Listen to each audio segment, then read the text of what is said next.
Baik, selamat pagi, siang, sore, ataupun malam terhadap Bapak-Bapak sekalian.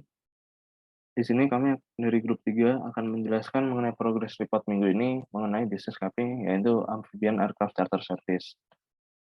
Baik, langsung saja kita mulai. Yang pertama adalah mengenai hub selection.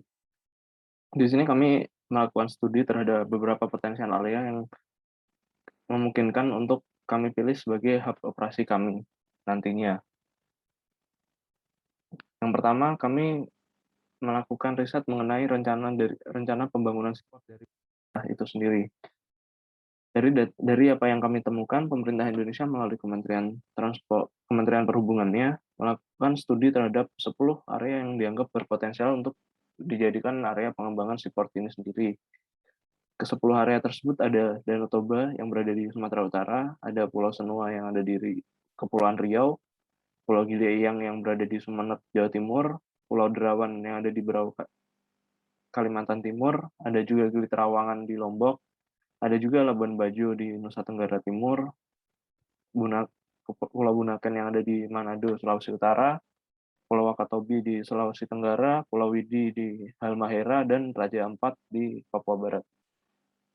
Dari ke-10 area ini, kami mengambil 5 area yang menurut kami lebih memungkinkan untuk kami jadikan area operasi kami pada fase awal bisnis kami. Area yang kami ambil yaitu ada Pulau Derawan, Pulau Gili Trawangan, Labuan Bajo, Bunaken, dan Wakatobi.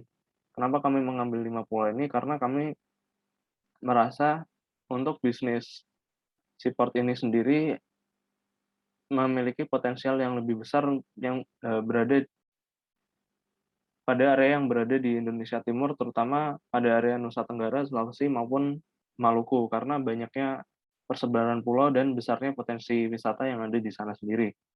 Sedangkan lokasi-lokasi seperti Danau Toba, kami merasa lokasi tersebut cukup terisolir untuk dijadikan area operasi yang cukup besar. Maka dari itu kami memilih untuk mengeksekusi bisnis kami di tahap awal terfokus pada area-area di sisi Indonesia Timur, seperti itu. Selanjutnya kami melakukan demand analysis juga terhadap 5 area yang kami pilih tadi, dan berikut data yang kami dapat. Yang pertama ada Wakatobi, dan yang bisa dilihat perkembangan datanya dari 2019 sampai 2020 dengan rata-rata pengunjung per tahunnya berada di kisaran 10.000. Sedangkan di sebelah kanan terdapat data mengenai Bunaken, yang rata-rata kunjungan pada tahun 2011-nya berada di kisaran 10 sampai 14.000, sedangkan pada 2020 sampai 2021 sendiri terjadi penurunan yang sangat drastis karena adanya pandemi sehingga turun sampai di bawah 4.000. Selanjutnya ada Derawan yang rata-rata kunjungannya di kisaran 100.000 pada 2015, berkembang menjadi 200.000 pada 2017, dan diprediksi berkembang lagi menjadi 300.000 pada tahun 2018. Namun data tersebut masih belum pasti karena data dari pemerintah lokal sendiri tidak tersedia secara online. Selanjutnya yang di sebelah kanan terdapat data mengenai Gili Trawangan. Gili Trawangan ini sendiri memiliki trafik yang cukup besar dibanding area-area lainnya. Pada tahun 2019, trafik di Gili Trawangan ini sendiri dapat hampir mencapai 4 juta pengunjung setiap tahunnya. Namun, trafik ini turun menjadi di kisaran 600.000 pada tahun 2020. Selanjutnya sendiri ada data mengenai Labuan Bajo, yang dapat dilihat di chart ini mengalami pertumbuhan setiap tahunnya, dan juga ini ditunjukkan prediksi mengenai perkembangan angka kunjungan yang untuk di Labuan Bajo sendiri. Nah, dari traffic penumpang itu tadi dan beberapa parameter lainnya, kami melakukan pemilihan hub.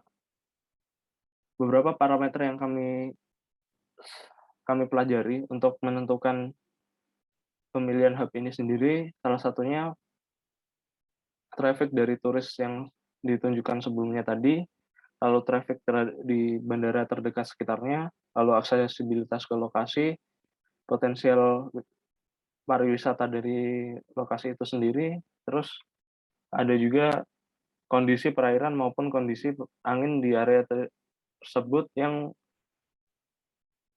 kami gunakan untuk meninjau apakah area tersebut cukup memungkinkan untuk dibuat sebagai seaport atau tidak. Selanjutnya ada data mengenai ketersediaan serta kualitas dari resort, travel agency maupun tour operator di area itu sendiri. Dari parameter-parameter yang sudah kami tentukan tadi, kami melakukan scoring terhadap setiap lokasi berdasarkan hasil riset kami. Dan dari data yang didapat, diperoleh scoring seperti yang ditunjukkan pada surat ini. Dengan lokasi dengan nilai tertinggi merupakan Lombok atau Gili Trawangan dengan nilai 53 poin, lalu di kedua ada Labuan Bajo, ketiga Wakatobi, keempat Derawan, dan kelima Bunaken. Maka dari itu, berdasarkan scoring ini, kami memilih Gili Trawangan sebagai lokasi hub utama dari area operasi kami. Selain itu, hal ditunjang karena lokasi-lokasi lain seperti Labuan Bajo maupun Wakatobi yang berada di urutan kedua dan ketiga sendiri masih berada di jangkauan dari Gili Trawangan ini sendiri juga, dan memungkinkan untuk menjadikannya sebagai perluasan area operasi dari Gili Trawangan ini sendiri. Mengenai hub selection kurang lebih seperti itu dari saya, selanjutnya akan dilanjutkan oleh teman saya.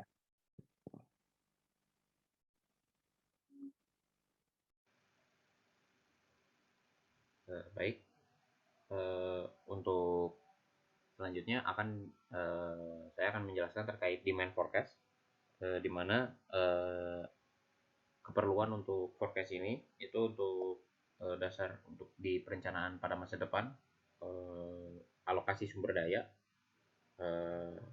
Forecasting ini juga bisa meningkatkan profitabilitas dan juga bisa memperkirakan hasil dari strategi yang sudah dibuat. Untuk forecasting ini kami memperkirakan untuk rute dari Gili Lombok dan Gili Labuan Bajo. Baik, yang ini adalah Gili Lombok, di mana kami mengasumsikan untuk datanya mengambil dari data Gili, di mana yang mengunjungi Gili bisa juga mengunjungi ataupun akan mengunjungi Lombok menggunakan servis kami. Bisa dilihat bahwa di Gili dari tahun 2012 sampai dengan 2016 terdapat peningkatan pengunjung yang hampir mencapai 1 juta pengunjung. Namun dari antara 2016 sampai dengan 2018 terjadi penurunan pengunjung dan mengalami kenaikan kembali pada tahun 2019. Tetapi dikarenakan adanya pandemi pada tahun 2020 terjadi penurunan yang sangat drastis dikarenakan adanya social distancing dan penutupan segala mode transportasi untuk mencegah COVID. Jadi pada tahun 2020 itu adalah data yang kami anggap sebagai outlier ataupun yang tidak terlalu kami anggap, karena mungkin dikarenakan bukan karena tempat wisatanya yang tidak diminati ataupun tempat wisata yang sudah tidak populer, namun dikarenakan adanya pandemi. Dan setelah itu kami menggunakan linear regresi untuk memperkirakan dari tahun 2021 ke tahun 2026. Jadi diperkirakan akan adanya pemulihan antara 2021 sampai 2022 dan akan terjadi peningkatan secara kontinu mencapai sampai dengan tahun 2026. Data ini diambil dari Badan Pusat Statistik dari region Giling. Selanjutnya itu adalah Labuan Bajo. Data ini sudah untuk forecasting ini sudah dilakukan oleh Badan Pelaksana Otorita Labuan Bajo Flores yang bertugas untuk melihat data kunjungan wisatawan ke area Labuan Bajo. Dapat dilihat bahwa Labuan Bajo sendiri terdapat peningkatan dari 2010 sampai 2019 itu terdapat peningkatan dalam kunjungan wisatawan. Namun pada 2020 dan 2021 terdapat penurunan kembali dikarenakan adanya pandemi. Namun ini dianggap sebagai masa recovery dari pandemi ini, dan akan diperkirakan pada tahun 2022 akan menaik kembali untuk kunjungan wisatawan ke Labuan Bajo. Jadi dari 2022 sampai dengan 2026 diharapkan atau diperkirakan akan adanya kenaikan wisatawan baik dari domestik maupun internasional. Jadi bisa dilihat di sini pun pada tahun 2019 terdapat 160.237 kunjungan, namun terjadi penurunan yang sangat drastis pada tahun 2020 dikarenakan adanya pandemi ini. Jadi bisa diperkirakan bahwa Labuan Bajo kebutuhan ataupun demand-nya diperkirakan akan meningkat seberjalannya waktu setelah pandemi ini.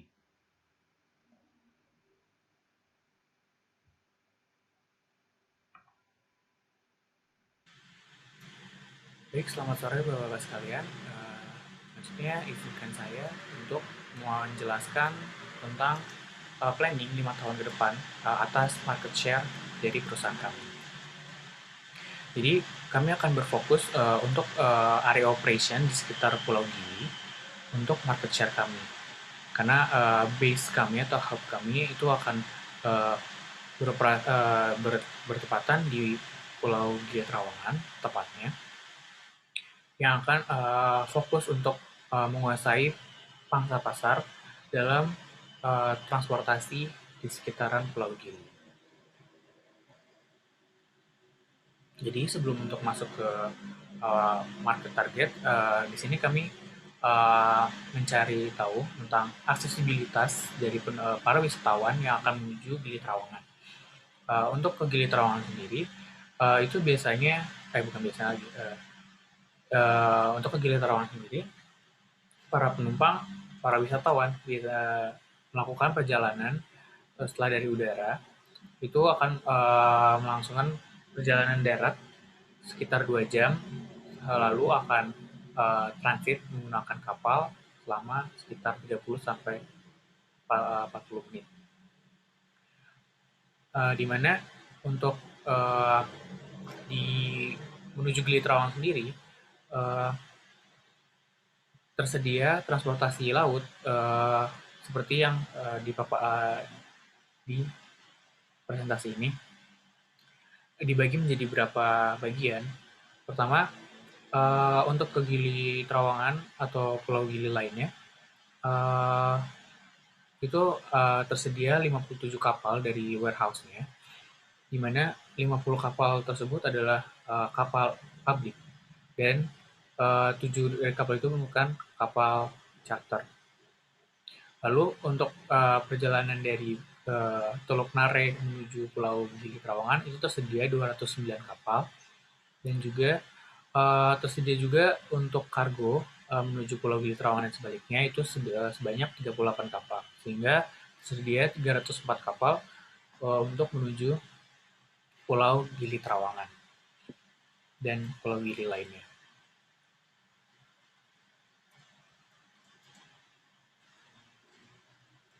Lalu di sini kami akan meninjau market target kami, market share kami itu melalui rute-rute area of operation yang kami sediakan untuk 5 tahun pertama perusahaan kami berjalan.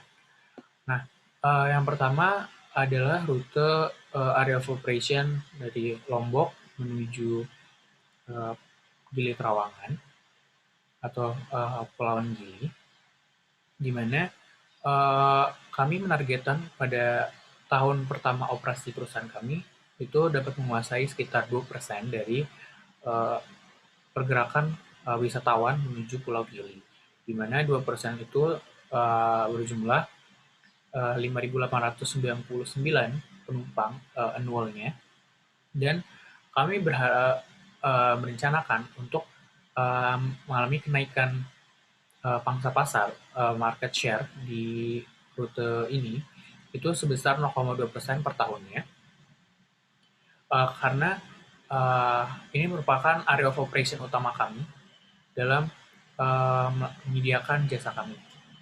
Nah, lalu kami berharap proyeksi 5 tahun ke depan dari perusahaan kami pada tahun 2026 kami sudah dapat menguasai 2,8% dari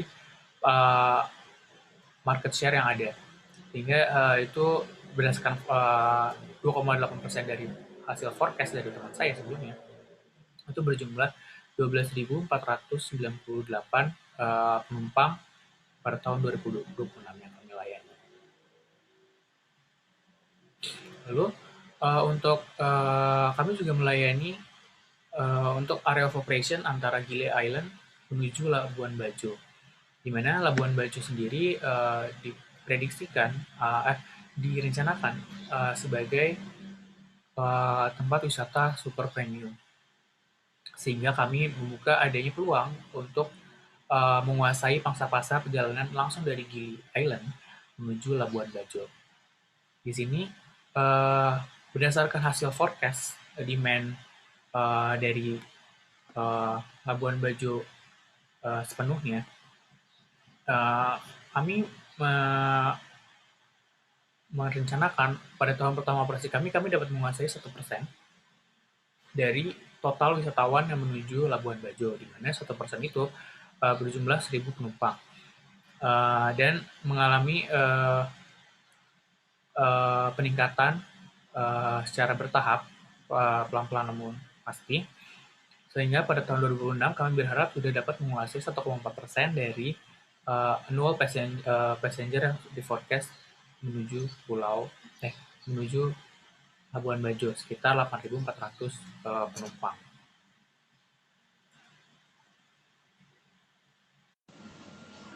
Now I'm going to discuss about the root cause analysis due to limitations of data. The aircraft cost analysis will be benchmarked from the aircraftcostcalculator.com. The website gives us an estimation of annual costs for each aircraft type option for around 650 flight hours. This data is quite similar to our planned annual utilization rate. This annual cost data, however, is subject to change from multiple variables such as fuel rates, labor rates, and etc. There is also a rough estimation of the cost from the landing, takeoff, and overnight stay in the seaport, because there is no valid data either from foreign countries and from Indonesia itself. With that in mind, we can calculate the cost per hour for each aircraft type and the cost per seat per hour for each aircraft type. The first one is the Havilland DHC2 Beaver which will cost around $441 per hour, or around around $44 per seat per hour. The second one is the Havilland DHC 3 Otter, which will cost around $640 per hour or $64 per seat per hour. The third one is the Havilland DHC 6300 Twin Otter, which will cost around $1,142 or $60 per seat per hour. The fourth one is the Havilland DHC 6400 Twin Otter, which will cost around $1,006 per hour or $52 per seat per hour. The fifth one is the Cessna 208 Grand Caravan EX, which will cost around $383.52 per hour or $27.39 per seat per hour. The sixth one is the Cessna 208 Caravan, which will cost around $314 or $22.4 per seat per hour. The seventh one is the Cessna 108K, which will cost around $207 per hour or $69 per seat per hour. The last one is the Cessna 206H, which will cost around $253 per hour or around $84 per seat per hour. From this data, we can see that the Cessna 108K has the least expensive cost per hour. However, when we throw in the seat variables, the number of seats variables, we see that the cost per seat per hour change makes the Cessna 208 Caravan the least expensive from that calculation with $22.47 per hour. However, when we put another variables in, which is the available seat kilometers, we will see that the DHC 6400 Twin Otter and DHC 6300 Twin Otter having the same available seat kilometers, which is around 1,100 something kilometers for one of our route, and from that data we can divide the cost per seat per hour. No, we can divide the available seat kilometer to the cost per seat per hour, which will give us the result that the Havilland DHC 6400 Twin Otter is the most suitable aircraft option from the cost analysis itself, with the runner-up from the Havilland DHC 6300 Twin Otter, then followed by the Cessna 208 Caravan.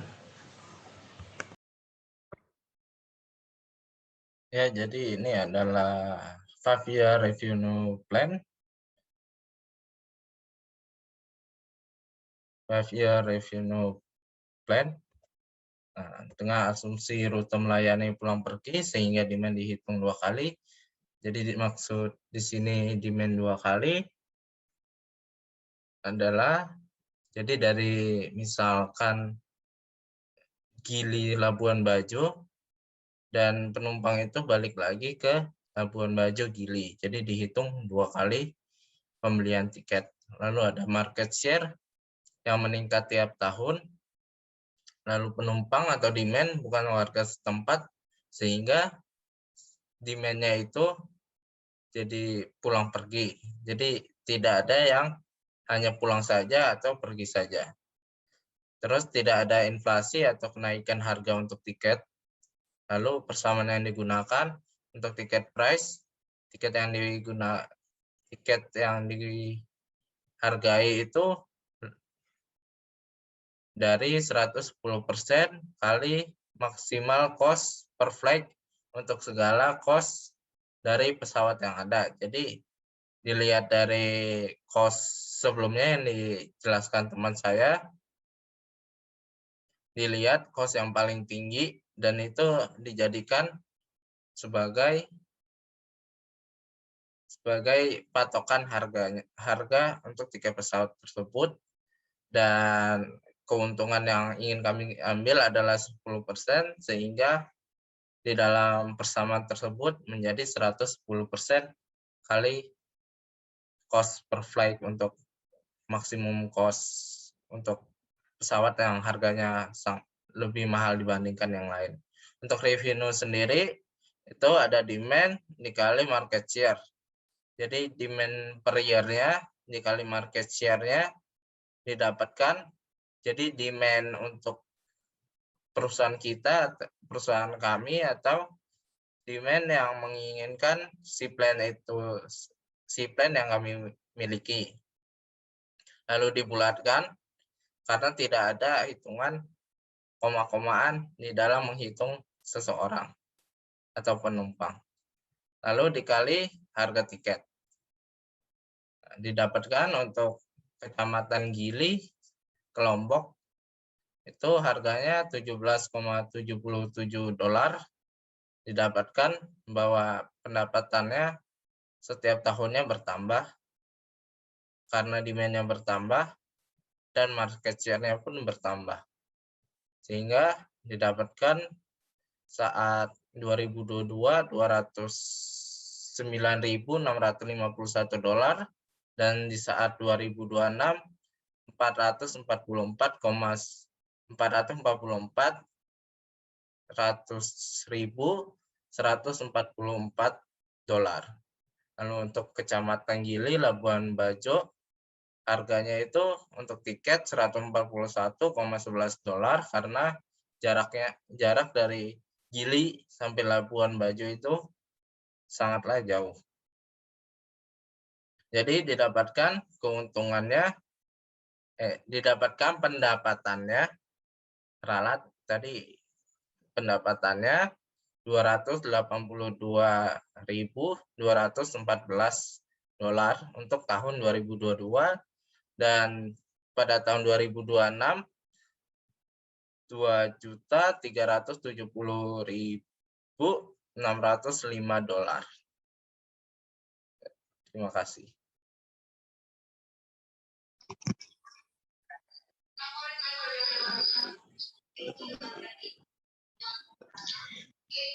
Selanjutnya saya akan menjelaskan tentang fleet analysis, di mana kami akan menganalisis jenis armada apa yang akan kami gunakan dalam bisnis kami, yaitu dengan memperkirakan tingkat profit dari jenis-jenis armada yang calon armada kami dalam 5 tahun ke depan.